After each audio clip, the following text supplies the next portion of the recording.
Welcome to the Beyond Bloated Podcast. I'm Carly, a certified health coach helping women ditch their bloat without having to follow super strict and stressful protocols. As someone who's struggled with all sorts of digestive issues for over 5 years, I know exactly how you're feeling. I also know that there's a way to feel better, and it doesn't have to involve tons of expensive supplements and insanely restrictive diets. Join me as I share all of my bloat-busting wisdom to help you say goodbye to that bloated belly and regain your confidence. It's time for you to move beyond bloated. The global organic food market was valued at over $150 billion in 2022 and is projected to grow to over $400 billion by 2030. So the question is buying organic worth it? Or are we being scammed out of billions of dollars? If you try doing your research on the topic, it can be a little confusing, where some people swear by organic, they only buy organic because it's necessary for our health, whereas other people are fully convinced that organic is a scam, there are zero health benefits, and there's no reason why we should be buying organic. So what's the truth? Today, I'm going to help you unpack all things organic. We're going to find out, is it worth your money? Which foods you should prioritize buying organic, and how modern farming practices are destroying our health. Doing my research for this episode actually helped me as well, because I still get lost. I don't know everything. And when I'm in the grocery store, sometimes I'm staring at the organic and the conventional option, and I'm thinking, should I be buying this organic? What are the impacts of me not buying organic? Am I being scammed? Is it worth the extra $3? So yeah, I don't blame you for not knowing if you should buy organic, when you should buy organic. It isn't easy to know this information. It's not easily accessible to us, and companies lie and try to scam us. So today, I'm really going to help you clear this up so you can make your own decision. To start things off, I think it's smart to give a definition on what is organic. There are a lot of different labels out there. Some say made with organic ingredients. Some say certified organic, 100% organic, blah, blah, blah. It's confusing. What do they mean? Because they do mean different things in different countries. So I am going to explain what organic means in Canada and in the US, where it's pretty similar, but there's slight differences. In Canada, organic certification is regulated by the Canada Organic Regime under the Canadian Food Inspection Agency. To become certified organic, the product has to hit these key requirements. So number one, farmers can't use synthetic pesticides, herbicides, fertilizers, or GMOs, which stands for genetically modified organisms.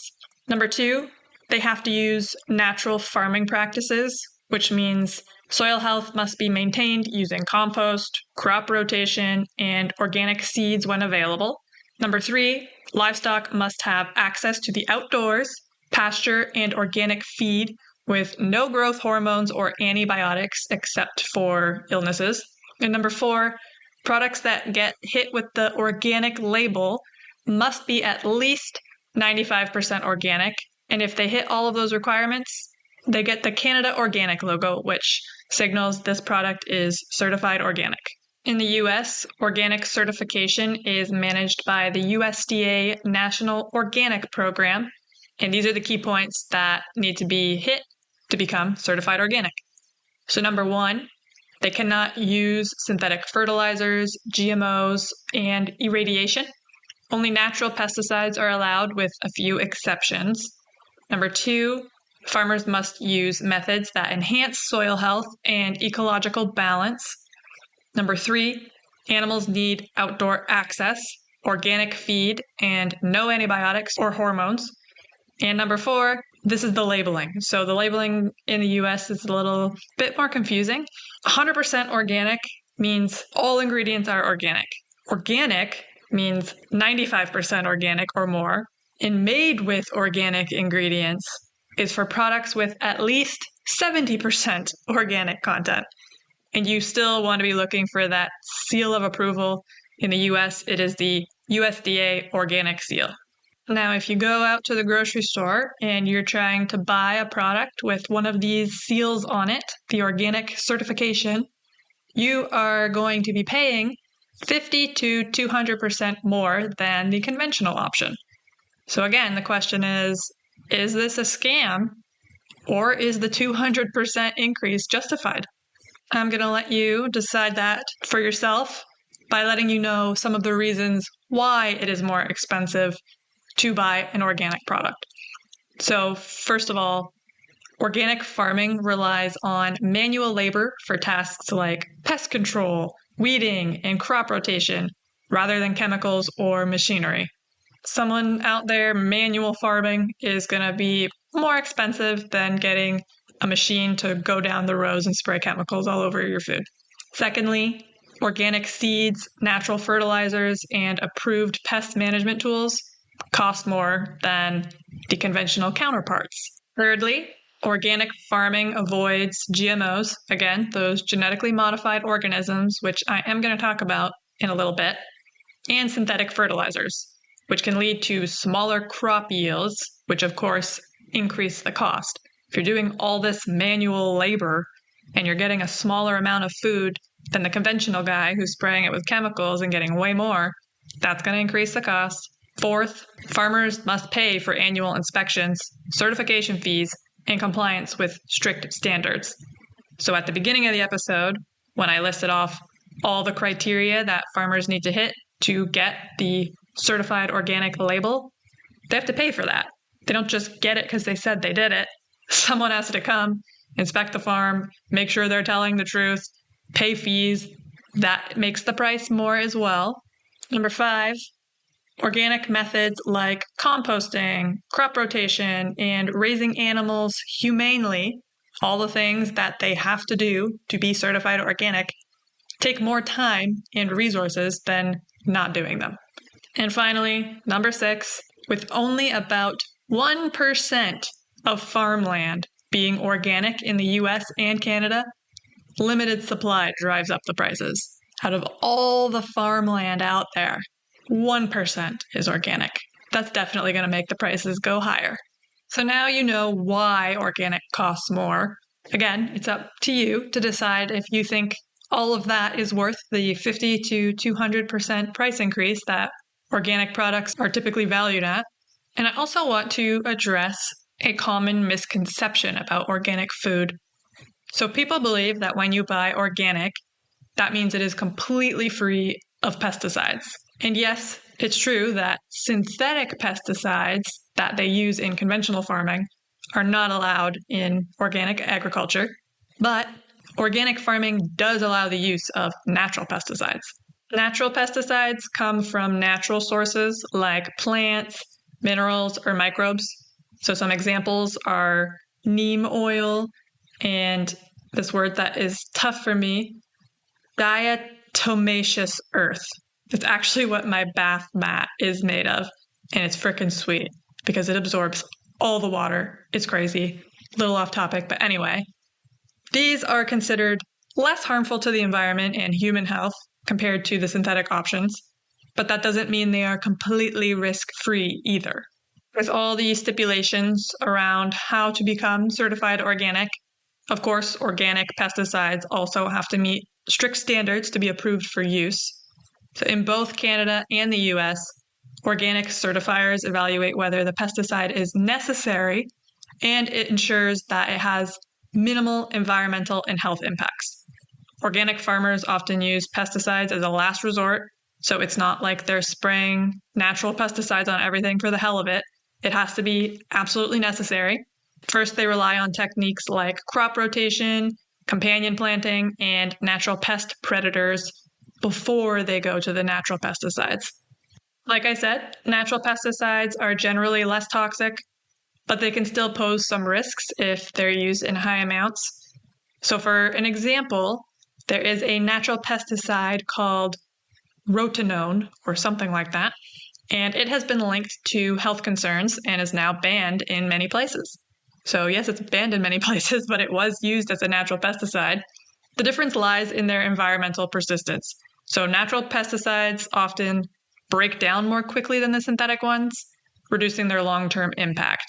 So if you ingest natural pesticides, it's more likely they'll break down and not stick around for a long time, whereas the synthetic ones, they hang around for quite some time. I just wanted to clear the air on that because, like I said, a lot of people believe organic means zero pesticide use, but it's not true. Organic farming isn't necessarily pesticide-free, but it does use practices that minimize the pesticide use, and it uses natural pesticides, which are generally safer for humans and the environment. But it's not perfect. So if you have been consuming organic produce thinking there's zero pesticides on here, now you know that's not necessarily true. I like to use this as a reminder about how companies like to trick us.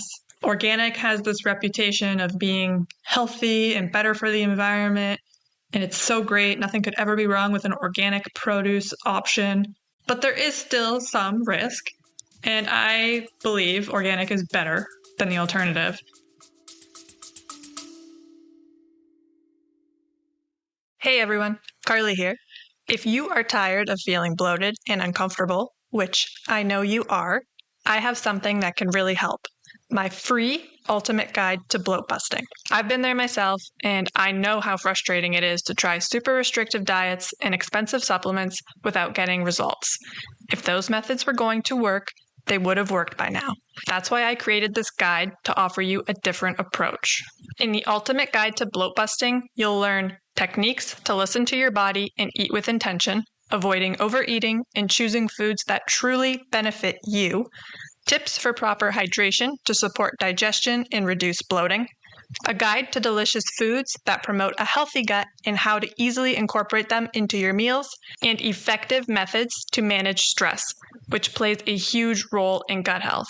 These simple, practical strategies can make a big difference in your daily life, helping you feel lighter, more energized, and comfortable in your own skin. Ready to ditch the bloat without strict diets or costly supplements? Download your free copy today at beyondbloated.com/ultimate-guide and start your journey to a bloat-free life. Now, let's get back to it. But labels are tricking us into thinking organic, it's perfect, it can't do you any harm. Not necessarily true. So be wary of labels. Don't trust the labels. Do your research always. Now, that being said, I do believe organic is typically better than the conventional option, but I don't buy organic everything because I ain't rich. So let me talk about what I would prioritize as organic and what I wouldn't really care that much about if I had to choose. As far as produce goes, I like to use the Environmental Working Groups list. So the EWG, you can hit up their website. Every year they put out the Dirty Dozen and the Clean 15. So the Dirty Dozen consists of the fruits and vegetables that contained the highest amounts of pesticides that year, whereas the Clean 15 was the opposite. They were very low in pesticide residue. So on the Dirty Dozen, produce like strawberries, spinach, kale, and apples were found to have very high pesticide residues. And fun fact, the USDA found that 70% of conventionally grown produce sold in the US contains pesticide residues, even after washing them. So if you're like, yeah, I'll just wash it, 70% of them still have pesticides on it, even after you wash it. So if you're washing it to get the pesticides off, it ain't working. If you don't want to eat pesticides, I would recommend buying organic for the Dirty Dozen. Strawberries has been number one on the Dirty Dozen list for years and years. And another fun fact for you, strawberries can contain residues from up to 20 different pesticides per sample. I don't even know there was that many pesticides out there, but strawberries has them all. So if you're going to buy one thing organic, make sure it's strawberries. If you're wondering, why do I care if I eat pesticides? I mean, it doesn't sound good, first of all, ingesting chemicals, but if you want the real facts, long-term pesticide exposure is linked to increased risk of cancer, hormone disruptions, and neurological disorders. it also destroys your gut health. The good news is, like I said, you don't have to buy all produce organic to avoid a lot of pesticide exposure. So the Clean 15 list by EWG is the flip side of the Dirty Dozen. It contains produce like avocados, pineapples, and onions. So things like that on that list, I would say you can buy that conventional and not have to stress too much about digesting chemicals. Another category of food that I would recommend buying organic are animal products. So your animal proteins, things like that. Let me explain why. First of all, let's talk about the way that they feed the animals and the GMOs involved in that. So in non-organic farming, the livestock are typically fed grains like corn and soy that are heavily genetically modified, those GMOs that I was talking about earlier. And that is to resist pests and herbicides. And fun fact, another one for you, over 90% of corn and soy grown in North America is genetically modified. The concern with the genetically modified organisms is that these crops are sprayed with synthetic pesticides, including glyphosate, which I'm sure you've heard all about, which can accumulate in animal feed and then potentially transfer into the food chain, aka you, because you're eating these animals.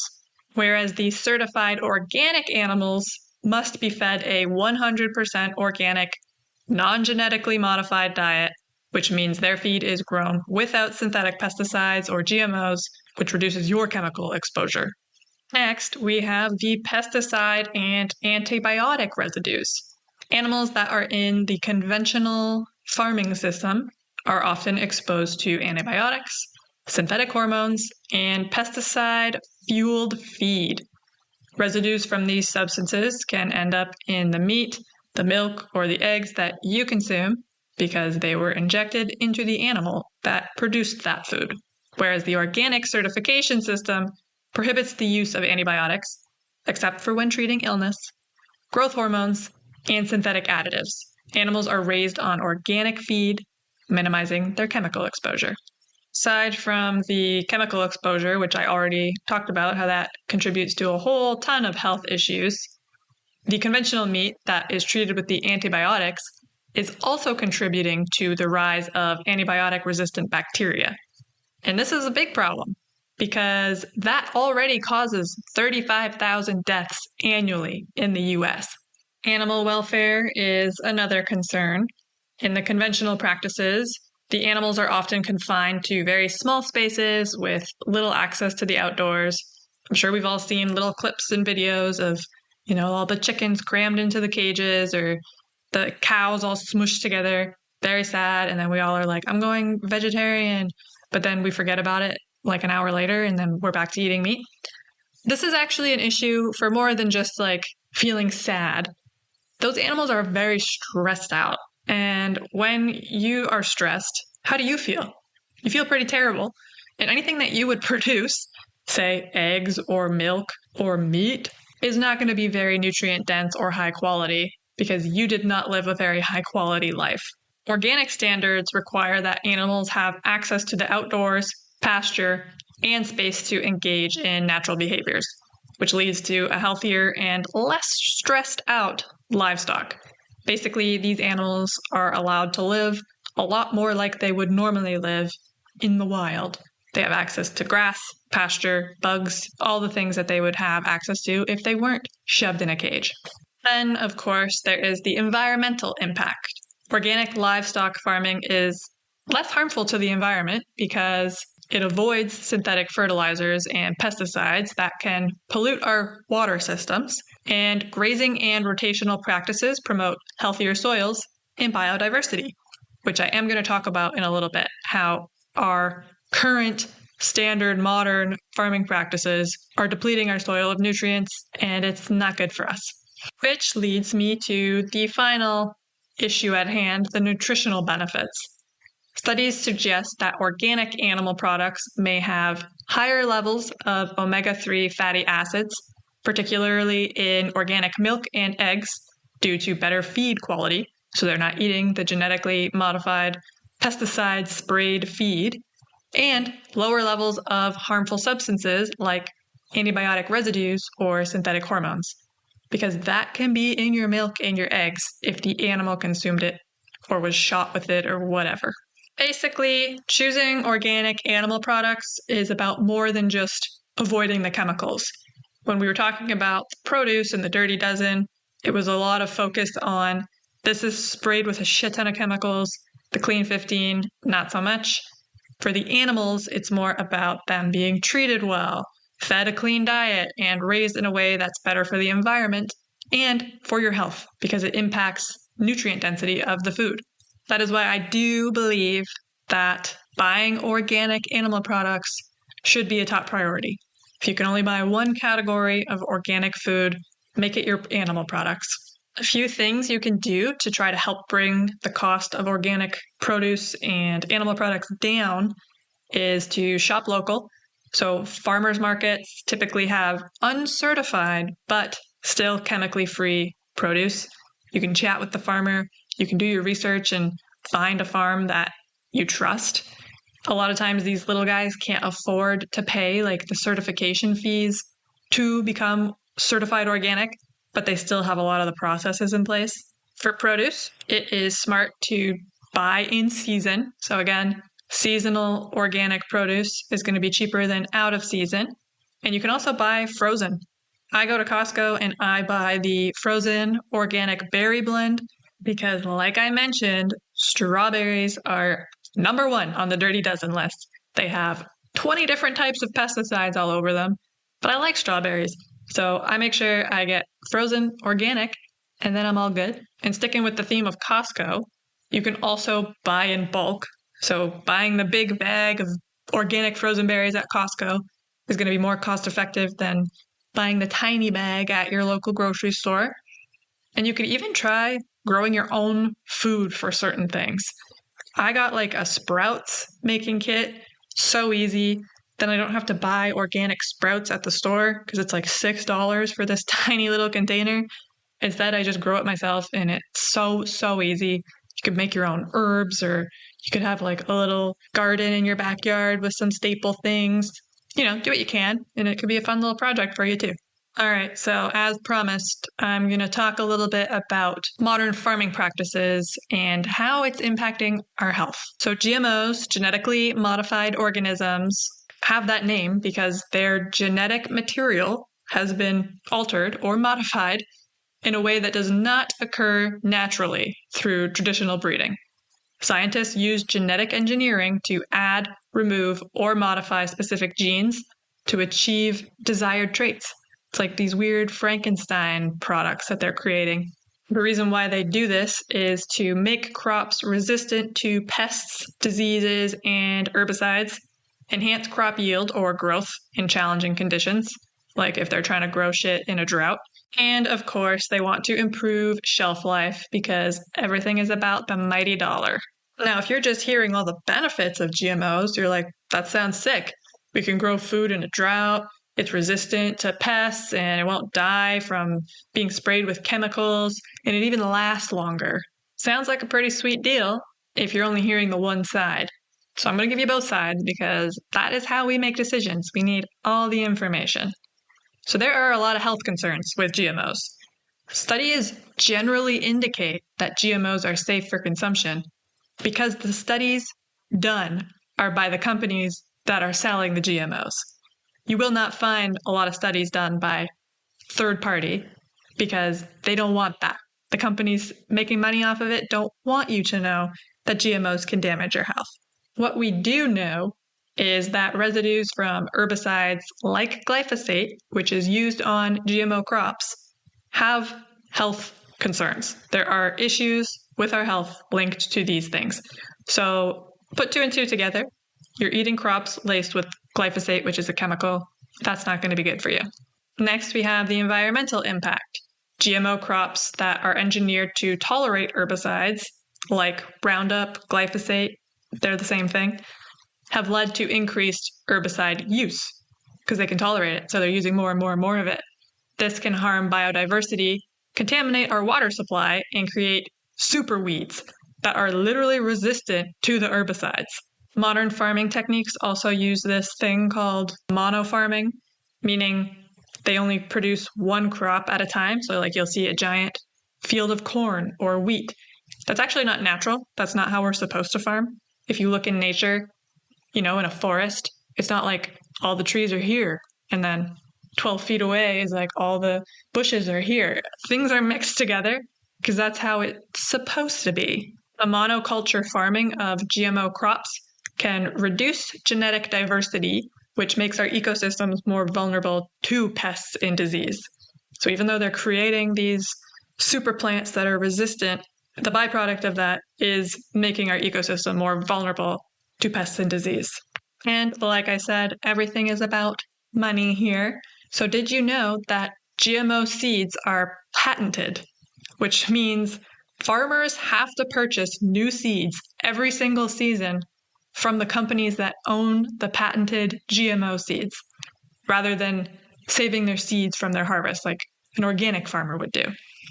This practice concentrates the power in a few large corporations. There also isn't a whole lot of transparency because the big corporations who own these GMO seeds and are making a shit ton of money off of it don't want us to know that all of our food is this weird Frankenstein stuff.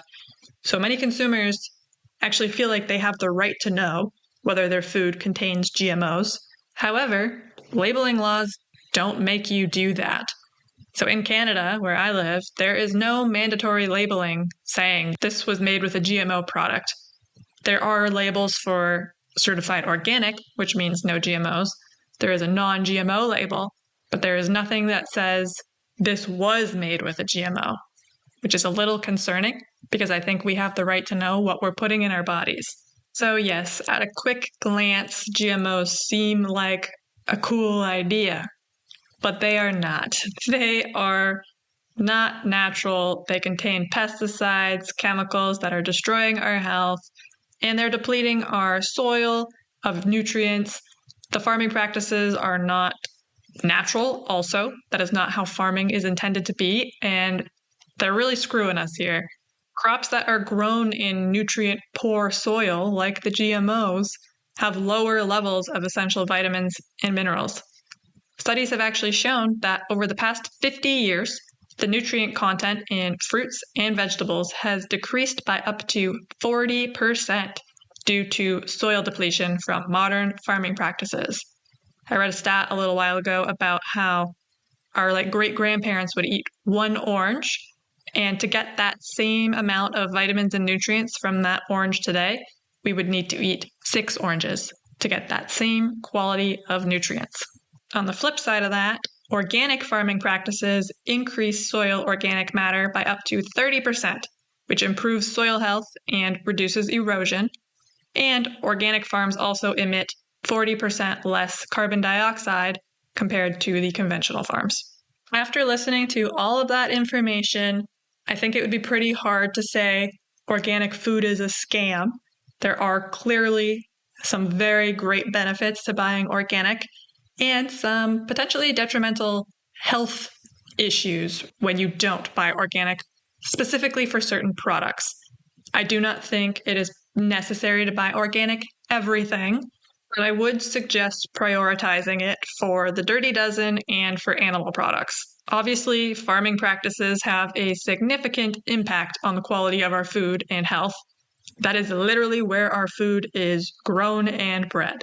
If that is a disaster, the food produced there is going to be a disaster. But of course, keep in mind, it is about making the best choice that you can within your budget. So if you can only afford a few things, strawberries, top of the Dirty Dozen, buy those organic. If you eat a lot of chicken, make the chicken organic.